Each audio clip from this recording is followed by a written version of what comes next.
अभी वीडियो के सारे क्वेश्चंस आपके सामने होंगे, उसका डीप एनालिटिक्स होगा, और अगर आपने वो क्वेश्चन भी बहुत अच्छे से कर लिए तो आपका पेपर एकदम मस्त, एकदम टकाटक हो जाएगा, कोई टेंशन लेने की जरूरत नहीं है। तो इस चार्ट के साथ आप चैप्टर्स की तरफ बढ़ते हैं और चैप्टर में जो भी इंपॉर्टेंट क्वेश्चन है उसको तरफ समझने का प्रयास करते हैं। तो बहुत बच्चे इस बात के लिए परेशान रहते हैं कि हमारा पेपर आ गया, पेपर आ गया, पेपर आ गया, बट ये चीज कंफर्म नहीं होती कि कौन सा चैप्टर कितने मार्क्स का आ रहा है, क्या उस चैप्टर से क्वेश्चन 1 मार्क्स का आएगा कि नहीं आएगा। तो बहुत सारे बच्चे अपना सर खुजाने लग जाते हैं, रोने लग जाते हैं, पता नहीं ये चैप्टर पढ़ूं नहीं पढ़ूं, टीचर कह रहा था कि इसमें से 8 मार्क्स का आएगा, पेपर मैंने देखा एक सैंपल पेपर, तो उसमें से एक भी क्वेश्चन ऐसा नहीं था जो इस चैप्टर से 8 मार्क्स का था। तो हमें कहां से कंफर्म हो कि किस चैप्टर से 8 मार्क्स का आएगा, किस चैप्टर से 1 मार्क्स का आएगा। आपको कहीं जाने की जरूरत नहीं है।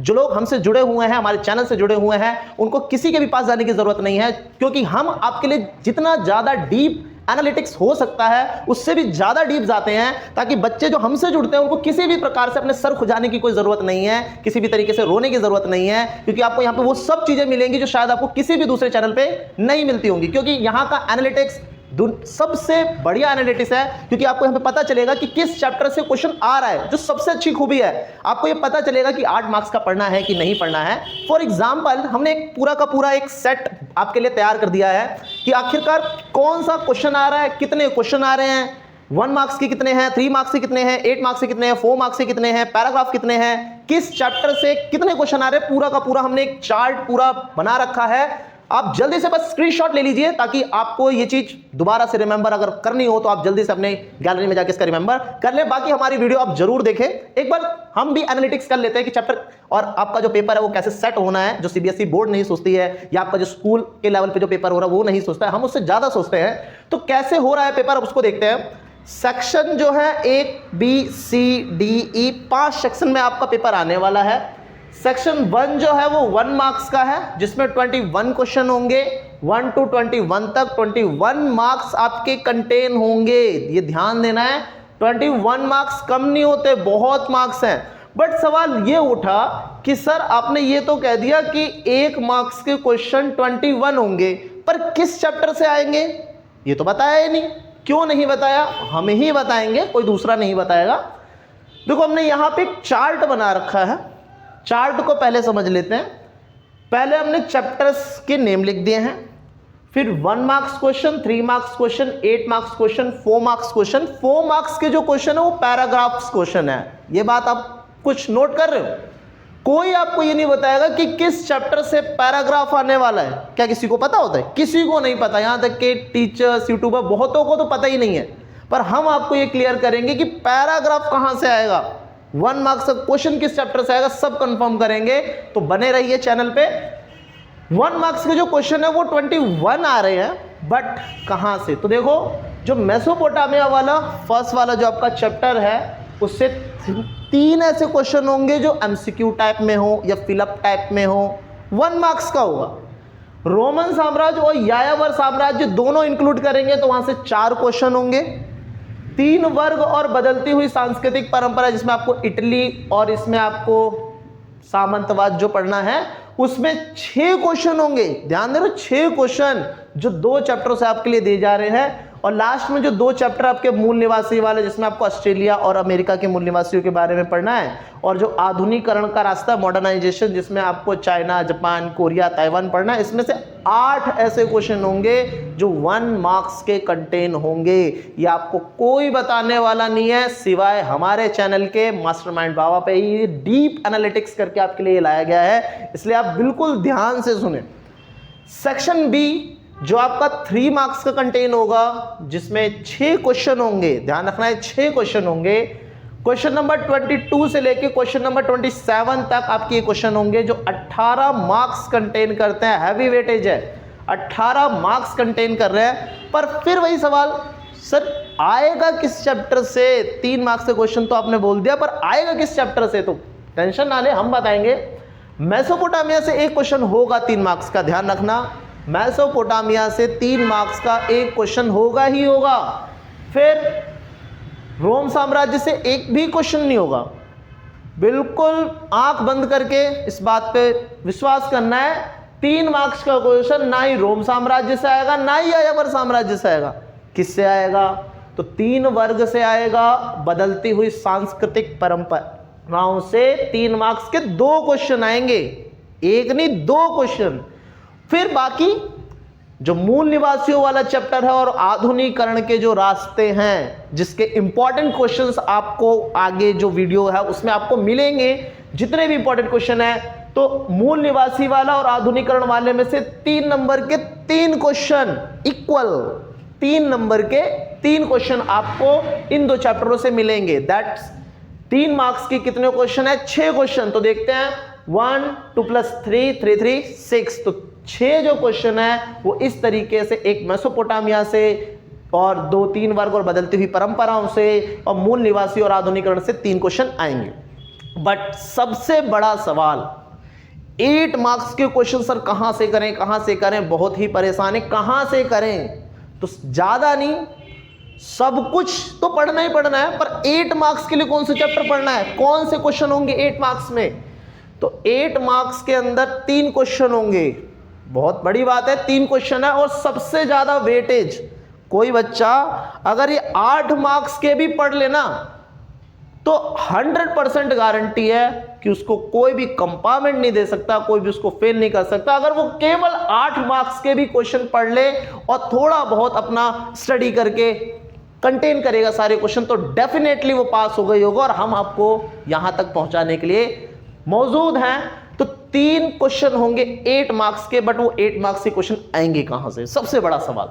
तो 8 मार्क्स का एक क्वेश्चन मेसोपोटामिया से आएगा, नहीं आएगा? नहीं आएगा। 8 मार्क्स का मेसोपोटामिया से कोई क्वेश्चन नहीं आएगा। पर आएगा कहां से? तो रोम साम्राज्य से एक क्वेश्चन होगा 8 मार्क्स का। कौन सा क्वेश्चन हो सकता है ये आपको हमारी आने वाली जो वीडियो है, इसी के आगे जो कंटिन्यूअस में वीडियो चल रही है उसमें आपको देखना है। ये नहीं कि आपने बस देखा और बहुत अच्छी लग रही है, नहीं लग रही है, बस सर ने बहुत बता दिया अब चलो और दूसरे पे जाते हैं। नहीं, ये सुनने के बाद आपको पूरी वीडियो देखनी है ताकि आपको पता चले कि कौन कौन से क्वेश्चन 8 मार्क्स में आते हैं, कौन कौन से क्वेश्चन 3 मार्क्स में, 4 मार्क्स में आते हैं। तो आपको जाना नहीं है, इसको सुनने के बाद आपको हर चैप्टर के जितने भी इंपॉर्टेंट क्वेश्चन हो सकते हैं वो सारे क्वेश्चन आपको इसी वीडियो में, एक सिंगल वीडियो में मिल जाएंगे। तो 8 मार्क्स के क्वेश्चन आपको रोम साम्राज्य से और यायावर साम्राज्य से एक एक क्वेश्चन पॉसिबल है कि एक एक क्वेश्चन दोनों में से हो, एक रोम साम्राज्य से, एक यायावर साम्राज्य से, और एक क्वेश्चन जो मूल निवासी वाला चैप्टर है और जो आधुनिकीकरण वाला चैप्टर है, उनमें दोनों में से एक क्वेश्चन जरूर होगा 8 मार्क्स का। तो आपको ये सब ध्यान रखना है। पैराग्राफ जो हम बहुत आसान समझते हैं और समझते हैं कि भाई ये तो एक ऐसी चीज है जो नहीं होगी तो शायद बहुत दिक्कत हो जाएगी। तो पैराग्राफ कहां से आएंगे? मेसोपोटामिया के चैप्टर से एक पैराग्राफ आएगा, 3 वर्ग और बदलती हुई सांस्कृतिक परंपराओं से 2 पैराग्राफ, मतलब एक 3 वर्ग से आ जाएगा, एक बदलती हुई सांस्कृतिक परंपराओं से आ जाएगा। ये एनालिटिक्स कोई नहीं बताएगा आपको, कोई नहीं बताएगा आपको, केवल और केवल मास्टरमाइंड बाबा चैनल पे ही आपको ये चीज मिलेगी। इसी तरीके से जुड़े रहें हमारे साथ, जाना नहीं है। सारे क्वेश्चंस आपके सामने होंगे, उसका डीप एनालिटिक्स होगा, और अगर आपने वो क्वेश्चन भी बहुत अच्छे से कर लिए तो आपका पेपर एकदम मस्त, एकदम टकाटक हो जाएगा, कोई टेंशन लेने की जरूरत नहीं है। तो इस चार्ट के साथ आप चैप्टर्स की तरफ बढ़ते हैं और चैप्टर में जो भी इंपॉर्टेंट क्वेश्चन है उसको तरफ समझने का प्रयास करते हैं। आज हम वो सारे महत्वपूर्ण प्रश्नों पर बात करेंगे जो चैप्टर वाइज भी है और कुछ हमारी तरफ से भी होंगे। ज़्यादातर चांसेस होंगे कि 4 नंबर और 6 नंबर के जो क्वेश्चन है उसको कोट किया जाए, क्योंकि जो लार्ज नंबर होते हैं उसको ज़्यादा ध्यान देना होता है। बाकी जो 1 नंबर और 2 नंबर के भी जो क्वेश्चन है वो भी बहुत महत्वपूर्ण होते हैं। तो हम चैप्टर वाइज देखेंगे कि एक एक चैप्टर में से कौन कौन से जो प्रश्न है वो बहुत ज़्यादा इंपॉर्टेंट हमें मिल जाते हैं। हम चैप्टर नंबर 1 से स्टार्ट करते हैं, जिसका चैप्टर का नाम ही है आपका लेखन कला और शहरी जीवन। इसमें जो महत्वपूर्ण प्रश्न बनते हैं उसको मैं एक एक करके लिख देता हूं ताकि आप स्क्रीनशॉट भी ले लो और रिकॉर्ड में अपनी कॉपी में भी लिख लो। तो आप अपनी कॉपी पेन सब कुछ लेकर ही बैठें तो ही ज़्यादा बेटर रहेगा, क्योंकि आप अपने क्वेश्चंस लिख लोगे। अगर हम सबसे पहले बात करें तो पहला ही जो क्वेश्चन इस चैप्टर से रेज होता है वो है मेसोपोटामिया का भौगोलिक वर्णन, ज्योग्राफिकल जो सिचुएशन है इसका वर्णन। बहुत इंपॉर्टेंट क्वेश्चंस है ये 4 मार्क्स का क्वेश्चन है जो मैनी टाइम्स आपके एग्जाम में आ चुका है। भूगोल में अगर थोड़ी सी बात करूं मैं तो आपके चैप्टर के स्टार्ट में फर्स्ट पॉइंट ही बना हुआ है, जिसमें इसके उत्तर में, पूर्व में, दक्षिण में, साउथ में कहीं पे झरने हैं, कहीं पे पहाड़ है, कहीं पे रेगिस्तान है और कई सारे जानवर भी मिलते हैं। रेगिस्तान ऐसा है, डेजर्ट ऐसा एरिया है जहाँ पे लोग मरते नहीं हैं पर वहाँ पे जीवन जिया जा सकता है। तो ये जो है बहुत महत्वपूर्ण क्वेश्चन है, मेसोपोटामिया का भूगोल, ये आने के चांसेस होते हैं। अगर हम दूसरे की बात करें तो मेसोपोटामिया की कृषि व्यवस्था, मेसोपोटामिया की जो कृषि व्यवस्था है वो भी बहुत इंपॉर्टेंट है, क्योंकि यहाँ पर कृषि लंबे समय से हो रही है, लगभग 6 से 7 हज़ार साल पहले से यहाँ पे कृषि हो रही है। और यहाँ पे कुछ जो गर्मी में उगने वाली जो फसलें होती हैं वो यहाँ पे उगाई जाती हैं, साथ ही साथ यहाँ पे थोड़ा पशुपालन भी किया जाता है। तो मेसोपोटामिया का जो कृषि की व्यवस्था है इसका वर्णन भी बहुत इंपॉर्टेंट है, 4 मार्क्स में ये भी क्वेश्चन आ जाता है। और क्वेश्चन है एक और, मेसोपोटामिया का शहरीकरण, मेसोपोटामिया का शहरीकरण। शहरीकरण में अगर आप देखोगे तो 3 बातें पूछने के चांसेस होते हैं कि शहरों में गांव की आवश्यकता क्यों है, दूसरा शहरों के अंदर श्रम विभाजन होता है, लेबर डिवीजन होता है, श्रम विभाजन होता है, और तीसरा शहरों के अंदर संगठनों की, ऑर्गेनाइजेशंस की बहुत ज़्यादा नीड होती है। तो जब आपसे ये क्वेश्चन पूछा जाएगा कि मेसोपोटामिया की शहरी स्थिति का या शहरीकरण के महत्व का वर्णन कीजिए, तो आपको इसमें गांव की ज़रूरत, श्रम का विभाजन, जो अलग से भी क्वेश्चन बन जाते हैं, ये 2 नंबर के क्वेश्चन भी बन जाते हैं, तो श्रम विभाजन और संगठनों का जिक्र आपको करना है, जो चैप्टर के सेकेंड वाले पॉइंट में ही इसका वर्णन किया गया। बढ़ते हैं अगले इंपॉर्टेंट क्वेश्चन की तरफ। अगला जो इंपॉर्टेंट क्वेश्चन है, आपको लेखन कला के बारे में कई बार यहां से क्वेश्चन पूछा गया है कि लेखन कला का क्रमबद्ध वर्णन। क्रमबद्ध वर्णन मतलब स्टेप वाइज तरीके से आपको बताना है कि मेसोपोटामिया के अंदर लेखन की शुरुआत आखिरकार कहां से हुई। अगर हम शॉर्ट टर्म में बात करें तो लेखन कला की जो शुरुआत है वो उरूक नगर से हुई, आज से 3200 ईसा पूर्व के आसपास। उरूक नगर के एक व्यक्ति, मतलब एक राजा थे एनमरकर, और उनके एक दूत थे अरट्टा। उन्होंने कोई चीज़ किसी से उनको लेनी थी, आयात करनी थी, तो उन्होंने अपने संदेशवाहक को भेजा कि आप जाइए उनसे वो चीज़ लेकर आइए। पर वो जब भी जाता तो वहाँ पे वो चीज़ भूल जाता, और इसी में जब राजा बड़ा परेशान हो गया उरूक नगर का एनमरकर, तो उसने एक पट्टिका पे उसको कुछ चीज़ें लिखकर दे दी कि आप जाइए और ये सारी चीज़ें लेकर आइए। तो इस कहानी से भी पता चलता है कि भाई लेखन कला की जो शुरुआत है वो मेसोपोटामिया के उरूक नगर से होती है। इसमें एक शॉर्ट आंसर एक और, मतलब 1 नंबर में एक क्वेश्चन एक और पूछ लिया जाता है कि भाई मेसोपोटामिया के अंदर कीलाकार लिपि होती थी, या ऐसा आता है कि क्यूनिफॉर्म किसे कहते हैं। तो ये 1 मार्क्स क्वेश्चन भी आ जाता है कि कीलाकार लिपि किसे कहते हैं। तो अगर आपने रीड किया है तो चिकनी मिट्टी को थोड़ा गूंथ लेते हैं, फिर उसको एक पट्टी टाइप बना लेते हैं, उस पट्टी पर एक नुकीली सरकंडे की तिल्ली से लिख देते हैं। थोड़ा जल्दी लिखना पड़ता है क्योंकि अगर वो सूख गई तो उस पर लिखना व्यर्थ हो जाता है। इस विधि को ही हम क्यूनिफॉर्म विधि कहते हैं। ये 1 मार्क्स का भी क्वेश्चन है, और जो लेखन कला का क्रमबद्ध वर्णन है ये 4 मार्क्स का क्वेश्चन है। तो इसमें 1 मार्क्स भी आ रहा है और आपका 4 मार्क्स क्वेश्चन भी आ रहा है। बढ़ते हैं अगले क्वेश्चन की तरफ। तो अगर हम इस चैप्टर में 3 शहरों का वर्णन किया गया, और इन शहरों में से तीनों का जो वर्णन है वो बहुत इंपॉर्टेंट है। एक है उरूक नगर, ये भी इंपॉर्टेंट क्वेश्चन है जो आने के चांसेस रहते हैं। एक है उर नगर, इसके बारे में भी आने के चांसेस ज़्यादा रहते हैं। और तीसरा आ जाता है मारी नगर। और अगर आपने बुक को थोड़ा और अच्छे से रीड किया है तो बुक के सबसे लास्ट में एक डब्बा बना हुआ है, बॉक्स बना हुआ है। उस बॉक्स का जो सेकंड पैराग्राफ है उसके अंदर एक शहर और है, बेबीलोन करके, बेबीलोन शहर। तो ये जो चारों शहर हैं, ये चारों ही शहर 4 मार्क्स में भी आते हैं, 8 मार्क्स में भी आने के चांसेस रहते हैं। उरूक नगर में जैसे तकनीकी प्रगति के बारे में पूछा जाता है कि यहाँ पे तकनीकी परिवर्तन कैसे कैसे हुआ, तो आप जब इसको पढ़ोगे तो आपको पता चलेगा कि यहाँ पे कुम्हार का चौक बना था, कांसे के मतलब कांसे के औजार आए थे, और ईंटों का पिलर यूज होने लग गया था, शंकु के आकार के बर्तन बनने लग गए थे। उर नगर में पूरा अनप्लान्ड सिटी था कि यहाँ पे टेढ़ी मेढ़ी गलियाँ हैं, संकरी गलियाँ हैं, कोई गाड़ी अंदर तक जा नहीं सकती, जितना भी कूड़ा कबाड़ा है लोग गली के बाहर ही फेंक दिया करते थे। बारिश के टाइम पे बहुत सारा पानी घर में अंदर हौज में जमा किया जाता था, पर बाहर जो जमा हो जाता था उससे कीचड़ हो जाता था, जिस वजह से उर नगर के लोगों को अपने घर की दहलीज उठानी पड़ती थी। तो ये भी एक इंपॉर्टेंट क्वेश्चन है। मारी नगर में व्यापार वाली बात इंपॉर्टेंट है कि मारी नगर मेसोपोटामिया की ऐसी जगह पे लोकेट था जहाँ से मेसोपोटामिया के बाहर से आने वाले जहाज और मेसोपोटामिया से जाने वाले जहाज़ों से ये टैक्स लेता था और टैक्स का हिस्सा 10% हुआ करता था, जो बहुत इंपॉर्टेंट है। तो ये चारों जो शहर हैं वो आपको ज़रूर से ज़रूर पढ़ लेने हैं, जिसके आने के चांसेस बहुत ज़्यादा होते हैं। तो एक क्वेश्चन है भूगोल, एक क्वेश्चन है आपका कृषि व्यवस्था, एक क्वेश्चन है आपका शहरीकरण, एक है लेखन, और जो 3-4 शहर इस चैप्टर्स में हमने दे रखे हैं उनको हमने एक ही में ही पॉइंट आउट कर लिया है। और अगर 4 अंक का एक क्वेश्चन और अगर हम ले लें, 4 अंक में एक क्वेश्चन और ले लें, तो मेसोपोटामिया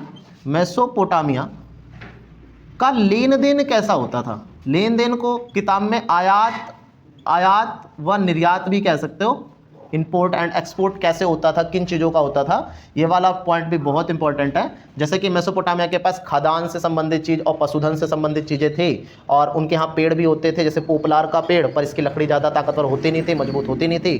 तो कहीं ना कहीं इनको खनिज, पत्थर, लकड़ियाँ खरीदने के लिए दूसरे देशों पर निर्भर होना पड़ता था। शुरू में तो ये बैलगाड़ी से अपना मतलब लेन देन कर लिया करते थे, बैलगाड़ी से लेन देन हो जाया करता था, पर धीरे धीरे ये जो लेन देन है फिर नदी के थ्रू भी होने लग गया, फिर नहरों के थ्रू भी होने लग गया, जिससे इनका लेन देन बढ़ने लग गया। अगर 1-2 नंबर में जैसे और क्वेश्चंस की बात कर लें, जैसे मेसोपोटामिया का ही क्वेश्चन आता है कि मेसोपोटामिया की प्रमुख 2 नदियाँ कौन सी हैं, तो दजला और फरात इसकी प्रमुख नदियाँ हैं। मेसोपोटामिया का अर्थ क्या है, तो 2 भूक्षेत्रों के मध्य का क्षेत्र। तो हम मेसोपोटामिया के अंदर आयात और निर्यात की बात कर रहे थे। एक और भी जो महत्वपूर्ण प्रश्न है जो 8 मार्क्स में आने के बहुत चांसेस होते हैं, और जनरली अगर आपने स्कूल में भी पढ़ा है तो आपको भी कई बार बोला हो गया कि भाई मेसोपोटामिया ने विश्व को क्या देन दी है। ये क्वेश्चन कई बार आपको टीचर्स ने भी रिकमेंड किया होगा, हम भी रिकमेंड कर रहे हैं, कई बार ये क्वेश्चंस आया हुआ है पेपर में भी कि मेसोपोटामिया की देन क्या है। अगर हम 1-2 शब्दों में बात करें तो मेसोपोटामिया ने दुनिया को काल गणना दी है। काल गणना का मीन कि साल जो है उसमें 365 दिन होंगे एक साल के अंदर, 1 घंटे में 60 मिनट होंगे, फिर 1 मिनट में 60 सेकंड होंगे। ये वाली जो काल गणना है ये मेसोपोटामिया ने दी है। गणित के बारे में काफ़ी ज्ञान हमें मेसोपोटामिया से मिलता है। खगोल के बारे में एस्ट्रोलॉजर्स जो चांद तारे गणना जो पढ़ते हैं, वो जो खगोल शास्त्री वाला ज्ञान है वो भी हमें मेसोपोटामिया से प्राप्त होता है। तो ये जो प्रश्न है एटलीस्ट 1, 2, 3, 4, 5, फिर इसमें काफ़ी सारे प्रश्न हैं 6 और 7, ये कुछ ऐसे प्रश्न हैं जो आपके फर्स्ट चैप्टर लेखन कला और शहरी जीवन से आने के चांसेस बनते हैं। इन क्वेश्चनों को आप ध्यान से पढ़ें, हो सके तो इन पर थोड़ा सा प्रैक्टिस भी कर लें, चांसेस बहुत ज़्यादा हैं कि आपके पेपर में ये आ ही जाएँ। इसी तरीके से हम अब बढ़ते हैं इसके बाद जो नेक्स्ट चैप्टर आ रहा है आपका रोमन साम्राज्य की तरफ, क्योंकि उसमें भी बहुत इंपॉर्टेंट क्वेश्चन हैं 4 मार्क्स के, 8 मार्क्स के। तो हम रोमन साम्राज्य की तरफ बढ़ते हैं। एक बार आप चाहो तो स्क्रीनशॉट ले सकते हो, पेपर में आ सकते हैं। एटलीस्ट 1, 2, 3, 4, 5, 6, 7, 8 ऐसे क्वेश्चंस हैं जो जनरली आ भी जाते हैं और आ भी सकते हैं आपके ही पेपर में। तो एक एक करके थोड़ा सा इस पर क्लियरिफाई कर लेते हैं कि क्वेश्चंस में क्या कह रहा है। पहला क्वेश्चन कह रहा है कि 3वीं शताब्दी में रोम साम्राज्य को बहुत अधिक तनाव का सामना करना पड़ा था। आपने क्वेश्चन पढ़ा होगा कि रोम साम्राज्य का 3वीं शताब्दी का संकट क्या था। तो 3वीं शताब्दी के संकट में आपने देखा होगा कि रोम साम्राज्य के जो राजा थे वो एकदम से काफ़ी जल्दी जल्दी बदलने लग जाते हैं। उनकी पूर्व की जो राजधानी होती है एंटियोक, उस पर कब्जा कर लिया जाता है। तो कहीं ना कहीं जो रोम साम्राज्य बहुत ताकतवर माना जाता था कुछ मायनों में कमज़ोर होता दिखाई देता है। रोम में सिंहासन पारिवारिक वंश पर आधारित नहीं था। आपने देखा होगा कि रोम साम्राज्य के जो सबसे पहले राजा थे वो थे अगस्टस। तो जब अगस्टस ने अपना शासन किसी और को देने की बात कही तो उन्होंने अपने पुत्र को न देकर एक गोद लिए हुए पुत्र टिबेरियस को वो शासन दे दिया, और उस समय की जो सेनेट थी और जो सेना थी उन्होंने भी ये व्यवस्था को स्वीकार कर लिया। रोम साम्राज्य सांस्कृतिक विविधता का केंद्र था। ऑब्वियस सी बात है, रोम साम्राज्य 3 महाद्वीपों में फैला हुआ है। 1 मार्क्स में क्वेश्चन आ जाता है कि भाई 3 महाद्वीपों में कौन कौन से महाद्वीपों में, तो एशिया में भी फैला हुआ है, एशिया में भी फैला हुआ है, और आपका यूरोप में भी फैला हुआ है, और आपका अफ्रीका में भी फैला है। बीच में रोम साम्राज्य का हृदय कौन सा है, तो भूमध्य सागर को रोम साम्राज्य का हृदय कहा जाता है। उत्तर में कहाँ तक इसकी सीमाएं फैली हैं, तो 2 नदियों का नाम आता है यहाँ भी, एक राइन और डन्यूब करके 2 नदियाँ हैं जो जर्मनी के आसपास आपको दिखाई देंगी, वहाँ तक रोम साम्राज्य फैला हुआ है।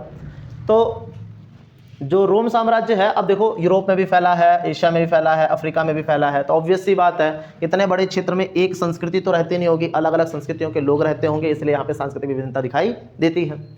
भूमध्य सागर तथा निकटवर्ती पूर्व में दास्ता, तो जो स्लेव्स वाला जो पॉइंट है आपकी बुक में भी दे रखा है, श्रमिक वाला, इसमें 2 व्यक्तियों के नाम आपको बहुत पढ़ना जरूरी है। एक कोल्लू मेला का नाम पढ़ना बहुत जरूरी है जिसने कुछ स्टेटमेंट्स दी हैं, और एक प्लिनी के नाम से एक व्यक्ति हैं, उनको भी पढ़ना बहुत ज़रूरी है, जिससे ये क्वेश्चन आपको कंप्लीट होगा। रोम साम्राज्य के पतन के कई कारण हो सकते हैं, और ये इंपॉर्टेंट क्वेश्चन है, 4 मार्क्स में भी है और 8 मार्क्स में भी यही क्वेश्चन आ जाता है कई बार। तो 4 मार्क्स के लिए भी इंपॉर्टेंट है और 8 मार्क्स के लिए भी इंपॉर्टेंट है कि रोम साम्राज्य के पतन के क्या कारण रहे। अगला, रोम साम्राज्य में स्त्रियों की स्थिति क्या थी? तो स्त्रियों की स्थिति आपने पूरी किताब में लगभग हर चैप्टर में कहीं ना कहीं स्त्री की स्थिति देखी है, पर इतिहास में अगर सबसे अच्छी स्त्रियों की स्थिति कहीं रही है तो वो रोम साम्राज्य में। क्यों? क्योंकि इनके पास संपत्ति के अधिकार थे, तलाक देने का अधिकार हुआ करता था और कहीं ना कहीं ये पैतृक संपत्ति, पिता के घर में संपत्ति का हिस्सा रखती थी। तो कहीं ना कहीं रोम साम्राज्य की जो महिलाएं हैं उनकी स्थिति बाकी इतिहास की महिलाओं से ज़्यादा अच्छी रही है। रोम साम्राज्य, अगले क्वेश्चन में रोम साम्राज्य के संदर्भ में परवर्ती पुराकाल, तो परवर्ती पुराकाल वाला पूरा लास्ट में एक टॉपिक ही बना हुआ है आपके चैप्टर के अंदर जो बहुत इंपॉर्टेंट है। इसमें 5-6 बिंदु हैं, जैसे कि डायोक्लेशियन एक राजा हुआ करते थे, उन्होंने कहा कि भाई अब जरूरत से ज़्यादा हम रोम साम्राज्य नहीं रखेंगे क्योंकि जरूरत से ज़्यादा रोम साम्राज्य को संभालना भी पड़ता है, इसीलिए हम जो जरूरत के इलाके अपने पास रखेंगे बाकी छोड़ देंगे। फिर यहाँ पे रोम साम्राज्य में पहले बहुत सारे देवी देवताओं की पूजा की जाती थी, जैसे जुपिटर, जूनो, मिनर्वा, मार्स।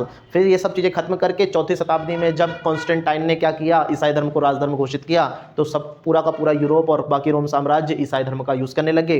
जिसमें ये 2 बिंदु है, बाकी 2-4 बिंदु और भी हैं जो पूर्ववर्ती पुराकाल में बहुत इंपॉर्टेंट देखे जाते हैं।